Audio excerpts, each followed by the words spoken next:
And welcome back, everyone, to game number 2 here at Meta HSE. I'm still Midnight, joined this time by Mendrix for our second game of the night. But we are staying in the New South Wales and Queensland and ACT regions for a very important game. Both these teams, Mendrix, are sitting at 5-2. So this is a super important game coming into the finals. It is going to be Cabramatta High School on the blue side, versing Kingsgrove North, the Panda Republic, also known as the Panda Empire, given how many of them there are now, on the red side. So a very important game coming into today. Yeah, we were talking about this just beforehand. Any chance to get that leg up is just so crucial, and these guys should be giving it their all in order to make sure they have that little bit of an advantage coming into the end of the competition. It's all about getting that win. And mind you, just want to say, North Kingsgrove, aka the Panda Empire, guys, please represent, because I'm from Kingsgrove. Okay, so I need you guys to just show me what you're made of. 5-2. Let's make that a 6-2. There is no caster bias coming through right now. Yeah, let's run with that one for a little bit there. Mendrix says, coming to this one, it should be quite exciting because, as I said, the importance of this match cannot be understated. And it's two very strong teams. We've seen both these teams on stream previously, and they've done relatively well, all things considering. I remember the Panda Empire is just terrifying because you don't know which player is which, and then suddenly you're being swarmed by pandas, and there is no secret ingredient. It's just all over the joint. And Cabramatta, if my memory serves me correctly, their mid and their jungle are phenomenal. So I'm really excited to see how that goes up against the likes of Kingsgrove, who generally have pretty decent drafting and then a pretty strong laning phase to carry them to the mid game. I think one of the things that you mentioned to me before is that Wolfie's typically their support player. What's he doing in that mid side there? I think they're trying to get into order and they're failing. Oh, I think I know why. Because there's not a room in the spectator slots. Exactly. They're like, oh wait, I have to leave the game to get into the game. But I have to leave the game to get to the game, but I want to stay in the game to get to the game. I think we're just entering one of those Pandaception right now. It's Pandaception. That's what's happening. Are my stripes black or white? I don't know. Wait, pandas are the striped ones, right? Am I thinking of? I think so. And well, no, I think they've got patches. They got patches? I mean, they've got like stripes in certain spots, but they've got a pattern. They specifically have a pattern. That's all we need to work with here. The pandas have patterns, okay? Same way the ogres have layers, right? Like onions. Oh God. Pandas have patterns like sweaters. I'm sorry. I'm just. What's the matter, Midnight? Come on, stay with me, mate.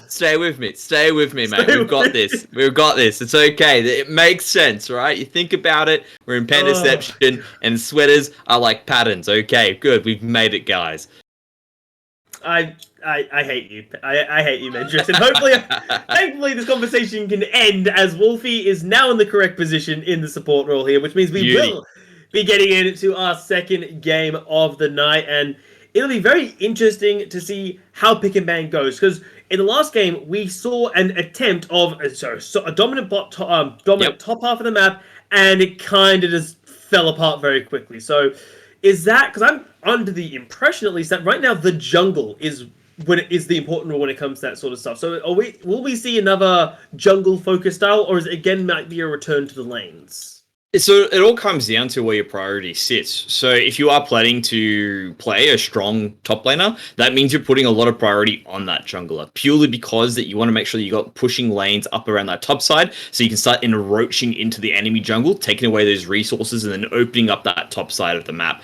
And typically, though, if you have a bot lane prio, then you typically would have a weak side top with more of a supportive mid laner, purely because that means you're able to use that utility to really take those fights in those bot lanes and play through that bot lane, and the ability for the bot lane to position correctly, and then using utility from the support and the jungler to actually have that. You can go for that assassin playstyle, but that means you are probably focusing to unlock the mid lane of the map and then make 4-man roams into that bot lane. So there's different ways that you can go about it, but it all comes down to how these guys were really put in those priorities. And when you're talking about Cabramatta in this scenario, you said they've got a pretty dominant jungler and mid laner. When I look at that, I'm probably expecting them to probably play through their jungler, which means you probably are going to see a dominant top side to give them that breathing room to make plays around the map. Well, that's hopefully what we get to see, guys. There is unfortunately a little bit of a delay. It looks like Cabramatta is having, I'm going to assume, some net issues coming in for some of their players. So there Mhm. is a little bit of a delay, but we'll get into it very, very shortly. I hope. Maybe. We'll find out. Fingers crossed. Fingers crossed. The noisy sounds like, touch wood, and then it never works. Like, everything just sort of backfires. At least maybe it's my experience of everything. So, coming into this game, and Magic, Yes. let's look at the meta a little bit. And I don't mean the meta as in HSE meta, I mean meta as in the competitive meta. Yep. What is your feeling on the rise of these disgusting, AP junglers that we're seeing a lot more recently, like the Morgana and the Rumble? Yeah, look, it's purely a specific change in the fact that they made the having the Omnivamp in the jungle items. That particular itemization change is what's opened it up. So the moment you start to do that's why like Udyr all of a sudden was so dominant when before you just never saw him in competitive play. It was because he had those quick clears, but you couldn't really build him tank if you wanted to really justify that quick clear. But all of a sudden, you can now with the Omnivamp because you can get to go for Phoenix and then from there build pure tank. And then all of a sudden that utility comes flying out. And that's what you can see in the sense of Rumble coming into the mix. So Rumble couldn't do it. He just didn't have the HP to make the ganks work afterwards. Yeah, he had the damage, but he just didn't have the clear. Now he's got the clear. Now he's got the damage. Now he's got the HP to make it work. Same with Morgana as well. And that rise really comes down to the ability of the fact, hey, these utilities are great. They've got fantastic damage. If they manage to make that gank work, you're either guaranteeing a flash or a kill. And when you have such strength in those guarantee factors, you just have to start playing those ability power junglers. It's just in that repertoire. So don't get me wrong, you can still look to play those more traditional junglers like the J4, like the Jarvan, but the risk of it is that you have to get in the face of that enemy jungler who can now fight against you, because traditionally, if you try to pick one of those, there's no chance that you can fight against it. Now they can, and you need to keep them down. And when you look at it like that, it's like, okay, there's just too much emphasis on these junglers performing much better when the other ones, well, all they need to do is drop one good equalizer, drop one good soul shackles, and the whole team's back in the game, right? It's a completely different aspect. That risk exposure means that these guys just have free reign across the board. Yeah. I mean, it's just the impact that they can have is, I think, a little bit ridiculous. I suppose that's why there is so much priority. Exactly. I remember the old days. Do you remember the old days where, like, the jungler was, like, Rek'Sai? Don't get me started. I'm going to be here all night. Oh, the many metas that we have seen, Mendrix, of junglers. But for now, it seems AP is king. And we'll see if that goes coming through as we will finally get into game, guys. We apologize for the delay. Canberra Manor High School and Kingsgrove North High School will be battling it out. And the bands, surprise, surprise, Wolfie loses their Lulu, which doesn't surprise me whatsoever. And Godrius loses the God King Darius, surprising no one. Yeah, definitely targeted bans here, and that's what we expect in these high school metas particularly. You want to basically take out what they're comfortable on, put them onto something that they're going to be making mistakes, and that's your opportunity to really, really capitalize. And that does actually make the game a little bit easier, because typically when you get to those super, super high levels of play, no one's making mistakes no matter what you put them on.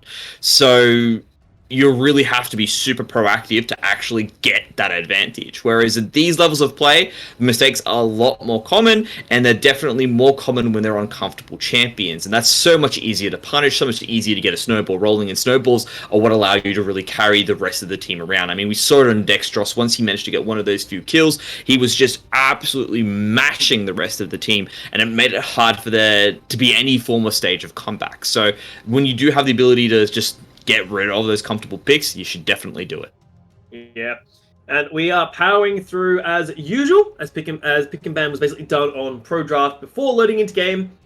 So we can take a pretty good look at how things are going. And the thing that catches my eye already is this top lane matchup. The Kayle into Jax. Because Kayle, as we all know, Mendrix, loves to scale, loves to sort of sit back in the laning phase, does nothing for 20 minutes, hits level 16, and then they're a massive problem. But Kayle is great into matchups that can't get on top of her. And I'm not Jax main anymore, but I'm pretty sure Jax has an easy time getting on top of an enemy champion with his jump.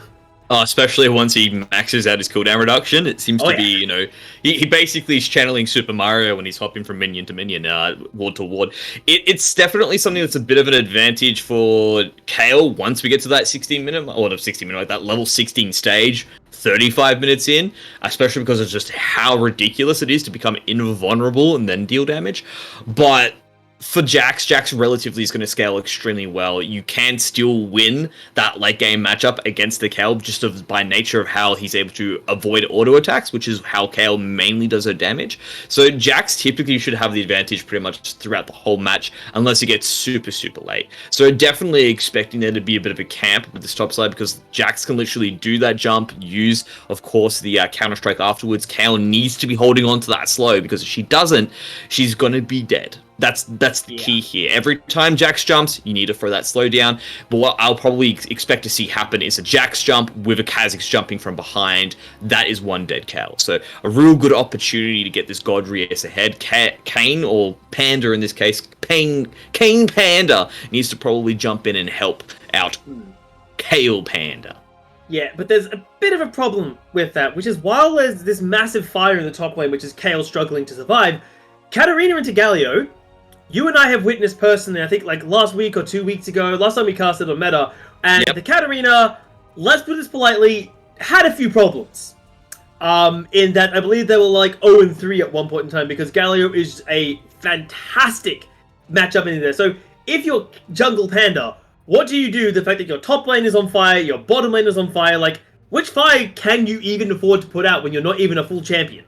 Look, if both the mid lane and top lane are on fire by 3 minutes, the best thing you can really do is take a sip of tea and just think everything's okay. I mean, to be honest, you're kind of hoping that your laners will play out that lane. It's very hard. I mean, one of the things you said is that it's a fantastic matchup. Yeah, it's better than a fantastic matchup. One of the hardest counters for Katarina is literally CC. It's just straight CC, and Galio has like 3 of them. Okay, so that's just mind-boggling on a relatively short cooldown, mind you. And also what Katarina can look to do is, okay, well, maybe I can just wave clear the lane, look for a roam. Man, Galio's got a global ultimate. Like, you can't even do that. This is a hard counter on top of a hard counter. Your form of counterplay is literally pushed out, and then he's also got wave clear to match you. So really tough for this Galio to get going. Katarina does have the ability to get a solo kill early, but that's in very specific places. You do have to outplay your opponent. So maybe there's an idea for Kayn Panda to make an early move just to keep Katarina afloat through this laning phase, and hopefully she can do something late. You're really sort of relying on your bot lane to pop off here for Kingsgrove North or the Panda Empire in this scenario.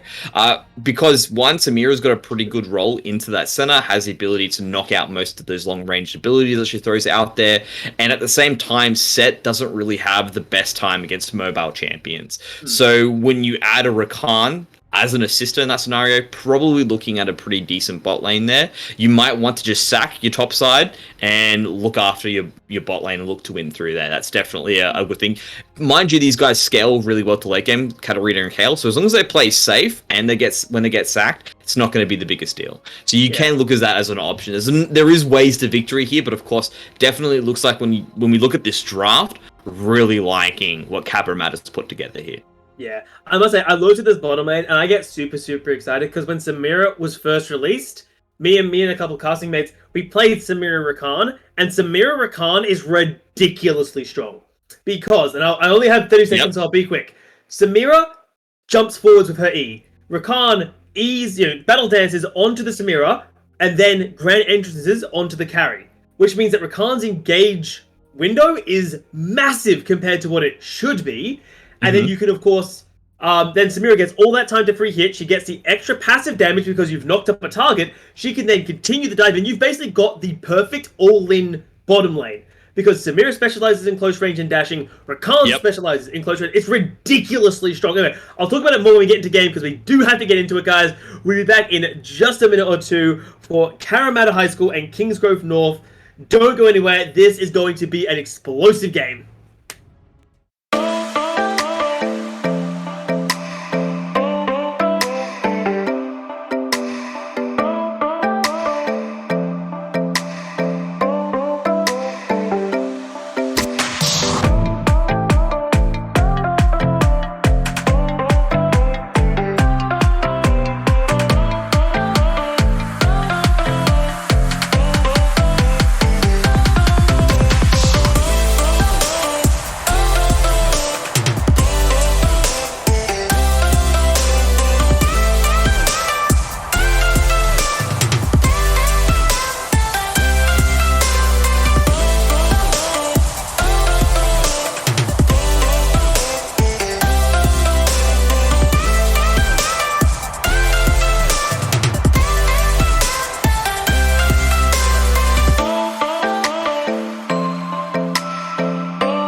And we are into our second game of the night. And again, we were just, me and Medrix, we had a little bit of a chat.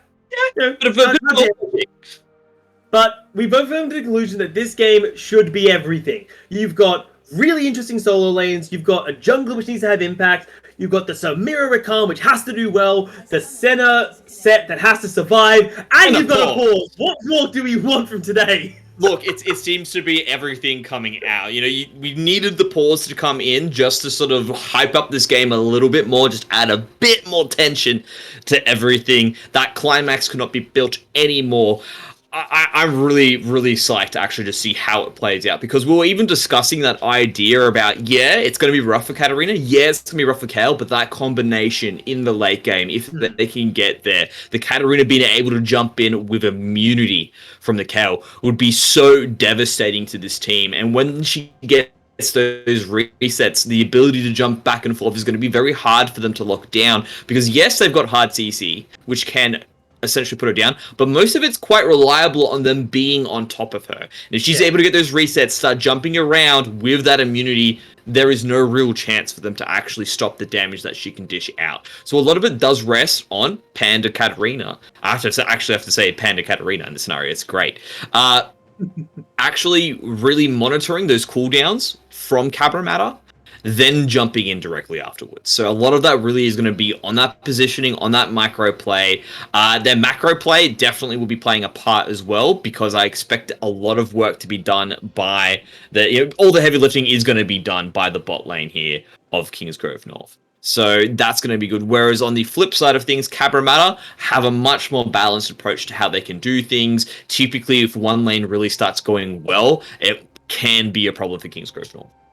Yeah, we know that if the Jax starts to snowball, we've all played against the Jax that is somehow 10-1 at like 20 minutes, has the fully completed Divine Sunderer, because that's a very strong item right now.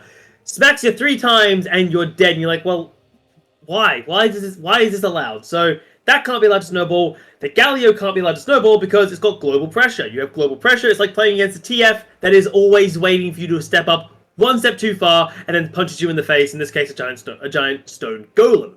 Mate, sometimes it's not even 3 times. Sometimes it's 2, because he charges the hits, right? He goes 1, 2, jumps on you, hits you with the empowered, then with the auto attack animation with a W, hits you again with another empowered hit from his W empower, and you just blow up. It's like, what's going on here? This guy's supposed to be a consistent auto attack damage champion, not a burst monster. So, you know, Jax really, to be honest, he is one of those complete top laners. I really like this guy in general, even though I like to complain about him at the same time.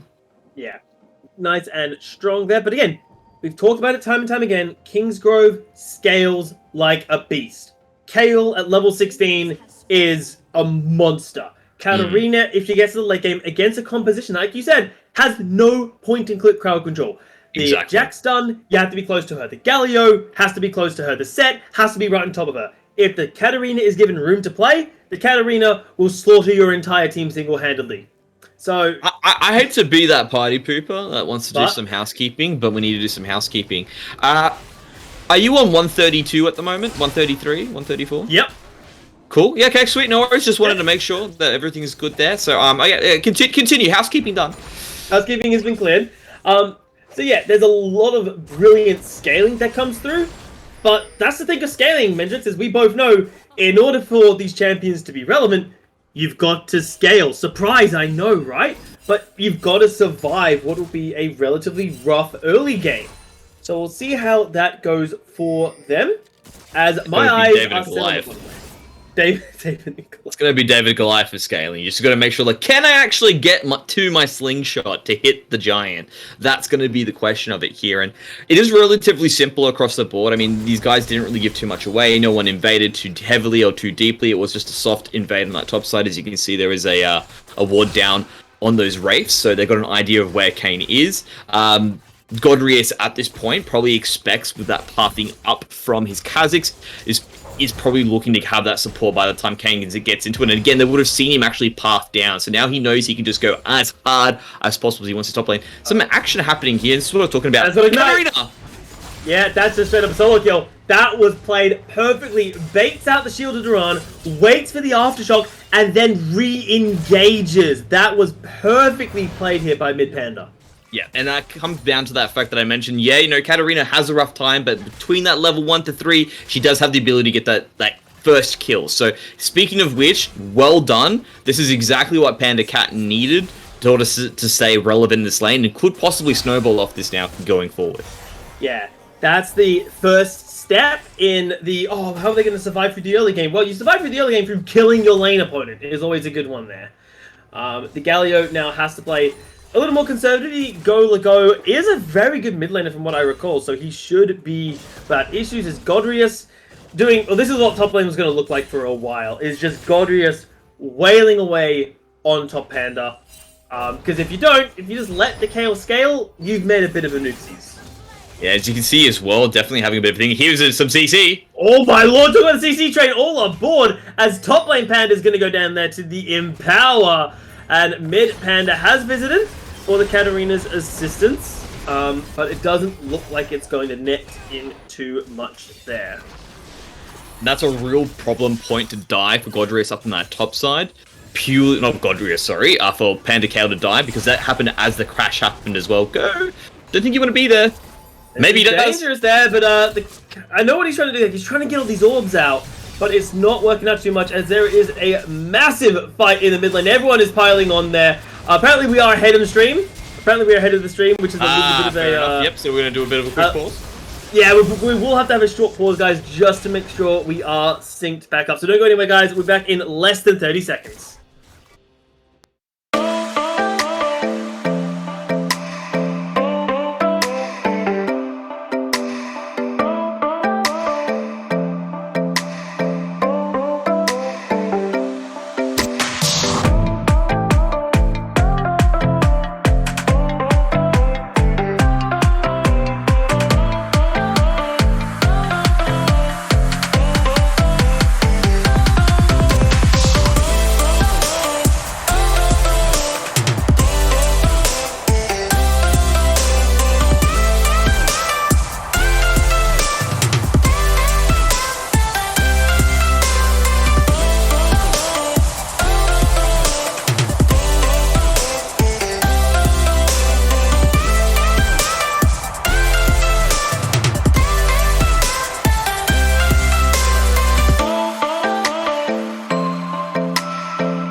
And we're back with the fight that does kick off a Pandas trouble. Now, this is good.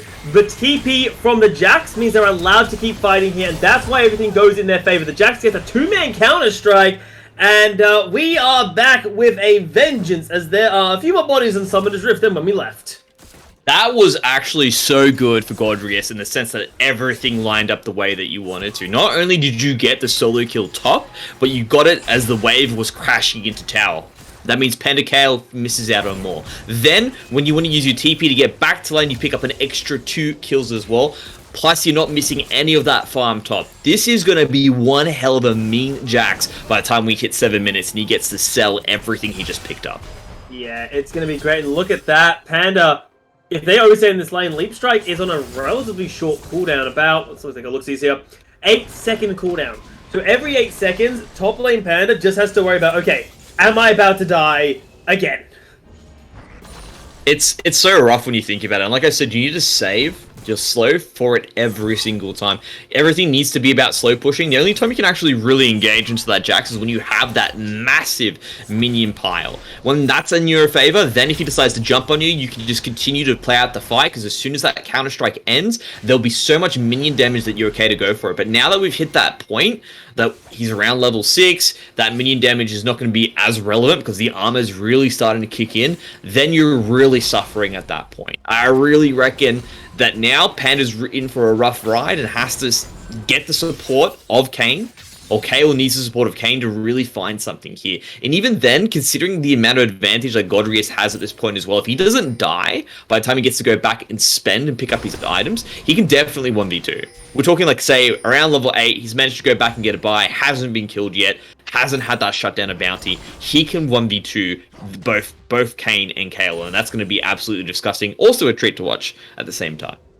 Yeah, a really good advantage in the top half of the map here, and while the mid lane hasn't necessarily gone in as much favor of Cabramatta as we were expecting, the top lane has gone in this manner. So it's not as painful as the lanes being on fire, but what's interesting to me is that the Kayn isn't going for this top lane assistance. Instead, hovering on the bottom half, it looks like they are considering the Dragon to a nice early start here. And the bottom lane of the Rakan and Samira hasn't really played aggressive, right? Like, they're pushing the wave in, they've got the threat there, but look how safe the bot lane for Cabramatta is. They're not allowing the engage to come through.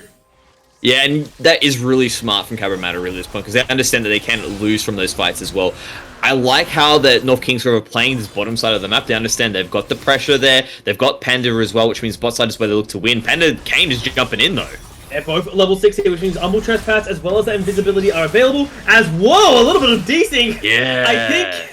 I think Pwn for Fun didn't want Golago to steal his kill, so he jumped away from his reinforcements to get the kill himself. Yeah, the other thing as well to take into account is he wants to move away. Oh my god, more's happening.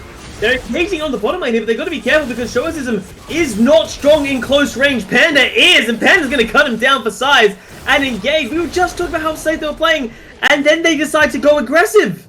And, like, I think because they thought they had the support of Kha'Zix to come in as well, and that also forces a TP out of Katarina, so a bit of a respite, because look at all that minion she's missing. There's just too much happening at the moment for us to actually commentate Midnight. There's just all this craziness. I really want to just go back a second to say, yeah, you know, you can really see the difference in the strength that the Samira has up against the Senna, in the sense that, hey, you know, you need to wait for your late game, you need to wait for your stacks before you can even think about going in for a real fight there. But the other thing to take into account here is that Panda Kayn is now down a kill, and he wasn't respecting the fact that he doesn't have his form yet, and he's going into a Kha'Zix that's been hard farming with some kills on top of it as well.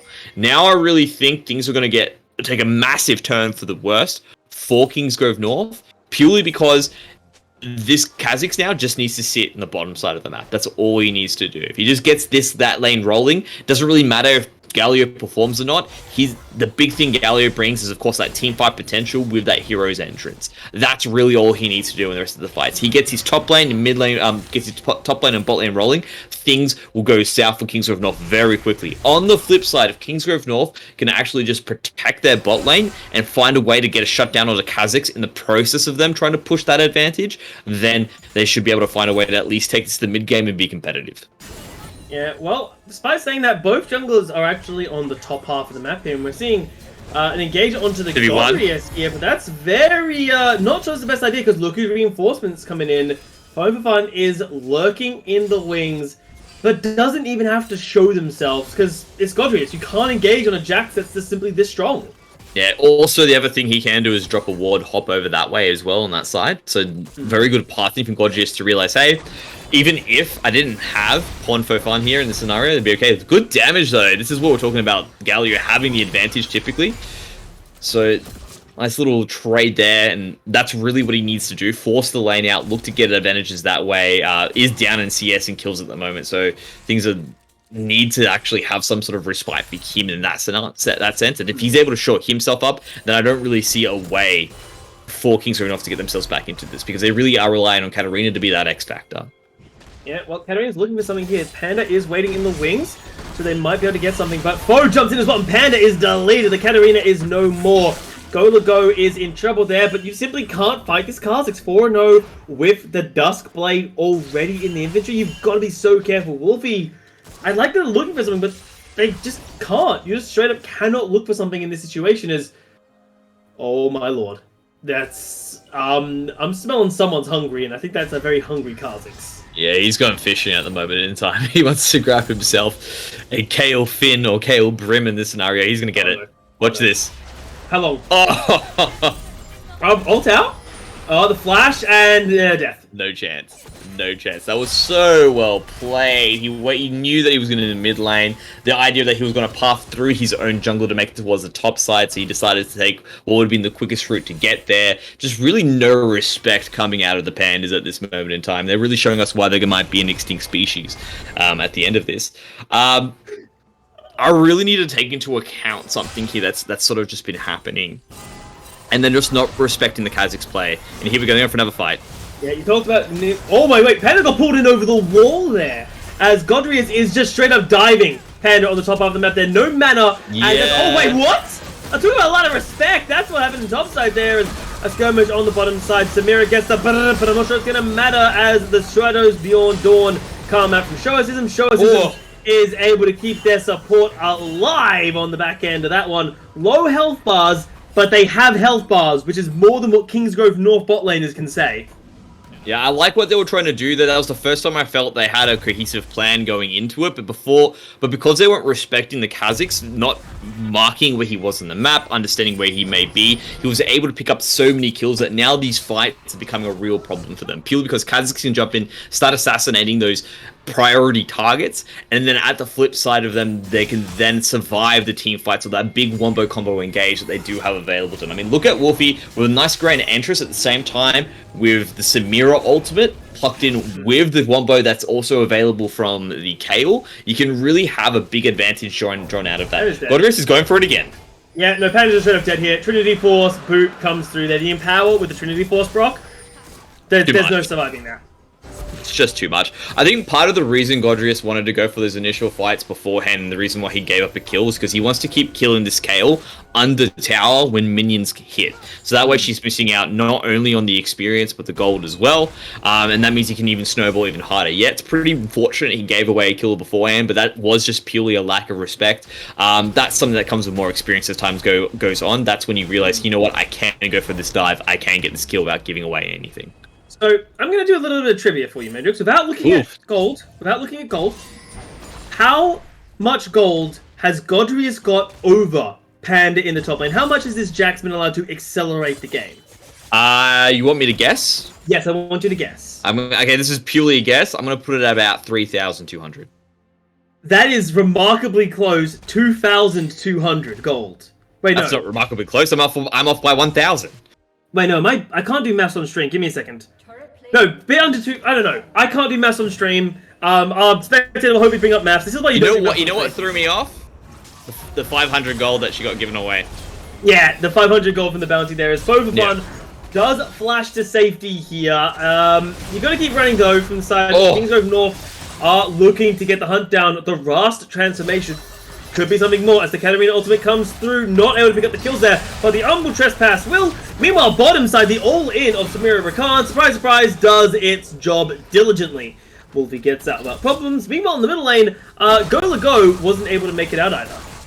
Yeah, that was actually really intelligent. You can tell that they were actually put Kha'Zix down on a low enough amount, and with that transform, they're making a play, and now they're actually putting their stamp on the map.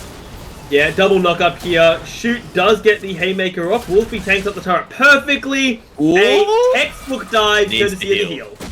Yeah, that was actually really well played, and I love how they're actually managing to make a comeback off the back of this. This is really well played. They're just cheating tempo in certain ways. I think there wasn't respect from Kha'Zix when he went in for that invade. You can see the wards are still there, and they were actually able to put him on a back foot before that forced Galio to actually defend the Kha'Zix rather than be there to assist in getting the kills. And from that they realized, hey, blood in the water, let's actually be the Sharks for once. And from that, they're actually bringing this game back. Another thing that we haven't taken into account here, they've got 2 dragons. That's actually something that begins to play a bigger role the game goes on as those scaling stats come in, as those items get completed, looking specifically at that Fire Drake. And of course, the extra generation does mean that, hey, this is a problem for Panda Kale in the top lane. Having that extra Ocean Drake does mean that she can stop what seems to be this unstoppable Jax purely just by sitting back and playing defense. Yeah. Well, the gold difference. Like, look at the top side. The gold is basically dead even 200 to give. Now, when you look at the gold Uncharted, like how much gold is in each individual player, it tells a very different story. 3,000 difference between our two top laners. There is a 1.5 thousand difference between our two AD carries, and even our mid laners have effectively a bit under, I should say, 1,000 gold difference between them. So that's why the game looks so even, despite knowing that, hey, there are some points that are working as... Well, Shows didn't land that stun. That's a dead center. Yeah. That's one of those things where there is no margin for error at all. I think I do like what they've actually done here by shifting Katarina now into the side lane. You want to basically get that solo experience onto this big team fight carry that's going to have that ability. They're actually setting up for a fight here, but of course, because you can see that Cabramatta wisely didn't choose to go for the tower and actually, you know, greed for that extra bit of gold, they didn't pull the trigger on that trap. Yeah. Playing it a little bit safe, which I do quite like, because the dragon is spawning in less than a minute. That's where all eyes are going to be. And I think the big thing for the setup for the dragon is, well, look where everyone is. Godrius is pushing topside. Panda is forced to respond. And we are also seeing that the Katarina is very pushed up on the bottom half of the map, and we could see Pwn for Fun look for something down there too. I think the big thing that's a bit of an issue for this is that Katarina, although she is a bit slippery, can be chased down by the Kazakhs. The Jax is just so far ahead now that it's pretty... Typically would be fine even if you bring 2 to 3 people. As long as you have at least about 600 units of range between the engage, you should be able to get away. Katarina on the flip side though can be locked in. I think she needs her minions to really get away, whereas Jax can use those wards more effectively. Although, you know, everyone's wisely backing off at this point, I kind of would have preferred if Godrius just remained top and just pushed in, because if you try to like really greed for this dragons, you can take so much. But he's here, and this might be one of the fights that decides the rest of the game. Yeah, slam dunk coming in from Shooting there as the knockoff comes through, buying a lot of time. They're diving on top, but the Rakan is a massive setup for the Katarina, and the Katarina and Panda combo is tearing them apart there. The double Venn diagrams of death, Katarina and Samira, stop Cabramatta in their tracks. Yeah, the team fight from Kingsgrove North just seems to be on a different level. Yeah, the Kazakhs is strong, but he really gets the benefit when he's able to isolate and conquer from that sort of perspective. This was a 5-man unit. They were sitting together as one. He had no chance to get in there and use that isolation, get that extra damage, and find those kills. Then add to the fact that everyone really just wasn't on the same page when they looked for the execution to actually go for that engage on the side of Cabramatta. And then when the AoE came through, when the CC from that Rakan was flipped across, it was an absolute massacre. I love to say that idea of just like walking into a blender. This really is what this team is. They've got 2 different blades, and I'm looking at it from being Panda Samira and also Panda Katarina. They're the blades that you need to stop moving if you want to be able to walk in safely. And the issue is that Cabramatta, they didn't check the power switch. They decided just to throw themselves into the blender. The power switch was absolutely plugged in, and, well, they might lose their support. Koshodrin is moving up without any backup, does thankfully dodge the bullet, but right now I'm really alarmed. Cabramatta has a massive point of power in this split pushing Jax, and he's just sort of vibing in teamfight areas. Like, send this Jax down bot lane, let the Jax just push until the cows come home, because who's going to stop him? He's got 2 fully completed items. That's more than anyone else in the game. Could not agree more. I said it before. I didn't really like him down there to assist for that dragon. Yeah, you want to stop the soul point from coming across, but honestly, if that team fight happened and you didn't bring the Jax down, he might have had an inhibitor. Let's be perfectly honest. The way he is at this point, he could have absolutely pushed that in all the way, possibly taken an inhibitor, and now if you're thinking about taking that next dragon, you end up losing a Baron. You end up losing your bot lane in return, right? You can start shifting things around and start pulling this blender apart piece by piece. Rather than there being an entire unit that's together, they can't put their lid on, the switch can never happen, they can't use that big damage that comes into it, purely because you've pulled one key component away from the fight that has to deal with the super minions, that has to deal with the Jax that's now bot lane. That's the only way that you can really stop this wombo combo from coming together is by pulling it apart, but that's a dead. She's dead. Why dead. Why is the AD carry farming the bottom lane at 20 minutes by themselves? Why are we not lane swapping? What? Well, I think at this point it's just a little bit of greed. They're trying to like cheat tempo some way, and now they've got so much control of the jungle. There's more people who are going to die. I'm sorry. You can't walk in there now. It's their jungle. You can't, but why couldn't Gola go to the bottom lane, catch the waves, have Sonicism in the middle lane on this center, catching the waves, with Shoot on the set, sitting next to them? I understand. Midnight, it's a story as old as time. You can't tell the players what to do at this point. It's really on them to understand what their win conditions are going to be and then to make the play. I bet you he's going to chase him down. He's got the ability to chase him down. This is going to be a bit of a chase. 100%. Look at him go. Watch him mid-map. Watch him mid-map. Flash. I think you're saving from a Jax. Jax has an 8-second flash. As long as you're nearby, Jax can hunt you down and Jax can absolutely kill you. And as long as Godrius pushes, it's fine. Roadrunner, but the Wily Coyote manages to get it. That's what it is there. Like the Chaos, like meep, and like finally the Rocket Shoes gets the damn Roadrunner of that scenario. But then here you could keep pushing against the Jax. Instead, Godrius is recalling to pick up. I assume it's most of an item. Okay, so recalling to pick up a Bramble Vest. But we need to see this Jax threatening tier 2 turrets. We need to see this Jax threatening inhibitor turrets because otherwise, it's just not going to have the impact that we know we need to see out of this champion, given the snowball it got in the early game. But this is also one of those things where the players, they seem to have pretty good mechanics in terms of their micro play. Their macro play is starting to lag. If Godrius was able to, not give up that kill at the early stages of the game, was able to play the split push battle appropriately, trade objectives, right? Be happy to give up a dragon. Sometimes you can give up the dragon as long as you get something correct in return. I mean, imagine if they got that Rift Herald that they used, gived it to Godrius when on that point of that dragon was a contention. You can see there's a lot of focus being put here by Kingsgrove North to get those dragons and to get that soul point underneath their belt. If you put the Rift Herald in the hands of Godrius that happens to play at the exact same time, that's guaranteed deep inhibitor, possibly even threatening on the Nexus.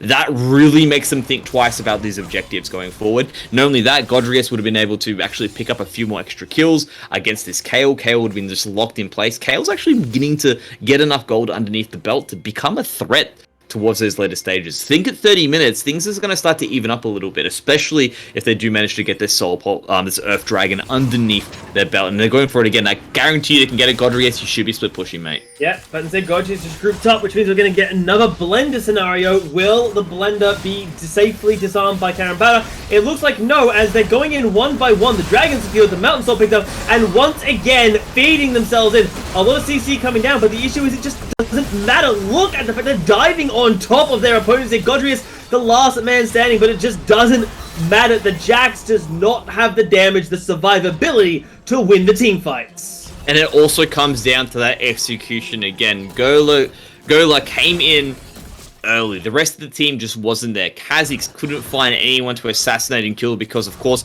to the merit of Kingsgrove North, the Panda Empire, they were sticking together, being that 5-man unit as one the entire time, so they couldn't really just calm down.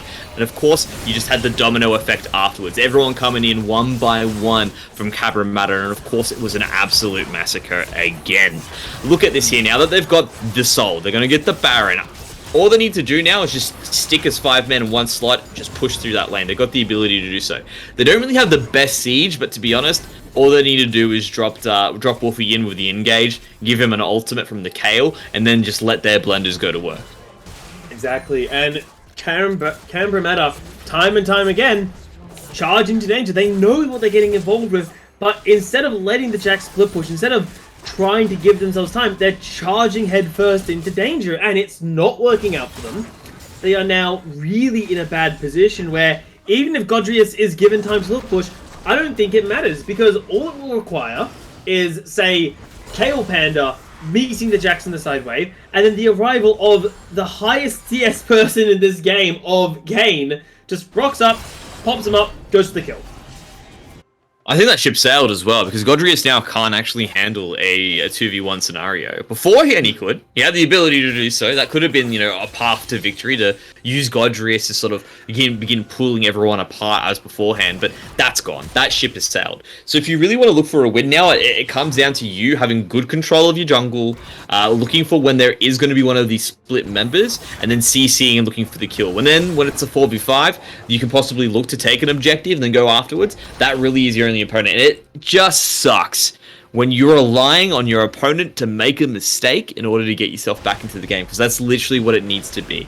You find out where they're going to be out of position from your superior warding that happens to be in the jungle, get your ward entrances into place, hope they don't sweep, and then when you do find them in that isolated moment, take the kill. That opens up a little bit more time to get a bit more resources to possibly get you back into a spot to compete. At this point, they aren't in it, and they need to wait for that mistake. Yeah, and the question is now, where will that mistake be with the Baron push? We know that a 1-3-1 is likely to come through here, but Goligo engages a little bit early here. I am getting worried because Goligo gets chunked down, should done, but Panda overextends themselves, a 1-for-1 trade, but while they make that trade, their middle lane turret tier 2 does go to dust. You know, I don't like what's happening here with the Pandas, because they're doing a 1-3-1 when they just didn't need to. Well, Engage coming through. Godric decides to pick a fight in the middle lane there, but the Samira is alive. The Jax was not able to get onto the priority targeting, finally takes them down there, but now you've realized that the Kayn is a massive problem here. Diving into the backline there, courtesy of Panda and Wolfie. Diving forwards here, and there is not a lot going to be able to stop this. 246 CS on this Rust form of Kayn. A ridiculous impact in the map, and even if you kill, part of the blender, well, Kayn can just replace it, no problem. Again, it was a bit of a risk I feel they just didn't need to take. I mean, at this point, they're just so far ahead, they can just start to do these sort of things. I feel their execution was just a little bit better from Cabramatta. They might have been able to actually take the win here, but now that they've actually won that initial skirmish, you can see that it's just devastating for them.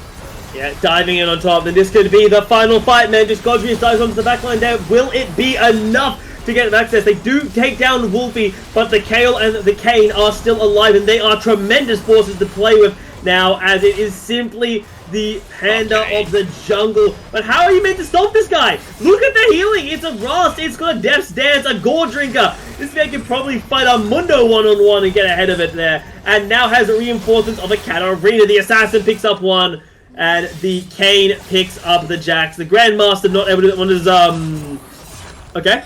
That's an acceptable die. I like you just like go through your finishing comment and you're like, Cat, what are you doing? She actually stopped you. She left you speechless for a second there. I have seen many things in my 6 years as a caster, Mendrix, and that is one of the things that makes me go, what am I looking at, boys? What I'm looking at is going to be Kingsgrove North winning their game here tonight. Cabramatta fought well. They looked good at the start for the side of Cabramatta, but it simply wasn't enough. They weren't able to sustain their way through the win here. The Nexus is open. Hit the Nexus again! I cannot state this enough times. The Stoicism forced under the fountain there. The Nexus will finally fall, and Kingsgrove North will take the win. And it all come down to them playing through the teamwork. That's literally what it was. Their macro play understood what they needed to do. Hey, let's not really focus on those top side of the maps. Let's just wait until we do bring everyone together as a team. That way, with our teamwork, we're able to play. I feel like I've said team at least 6 times, but that's literally the point that I'm trying to get at here. They were playing as a cohesive unit, and they played through the objectives appropriately. And then from the mistakes of their opponents, they were able to make even more greater gains, and that's when things just snowballed out of control. Yeah, and for the side of the MVP, of course, presented by Optus and Torrens University. Surprise, surprise, Jungle Panda on this Kayn. 11-2-8, the most CS in the game, and I think the driving force when it came to objectives for Kingsgrove, and that's kind of things where it started, right? They lost control of the top half of the map, and they're like, okay, we secure Dragon, we do great down on the bottom side of the map, and then when they did get Cabramatta to come in to contest the Dragons, well, we saw what we called a blender. Because that's what Cabramatta basically. But even he's part of the blender as well. He's like literally the linchpin right in the middle, right? You've got the Katarina here, and then you've got the Samira here, and then he's just rotating around with them. He just forces. He's what allows them to actually do it because he's got the CC that comes into play. He's got his own little blade that there's those little blades that stick on the ouch edges. That's literally his blade doing damage as well. So really, the big thing here is that he actually is what allowed to make it work. Then you've got the Kayle, right? So what the Kayle is actually just the lid on top, just to make sure nothing spills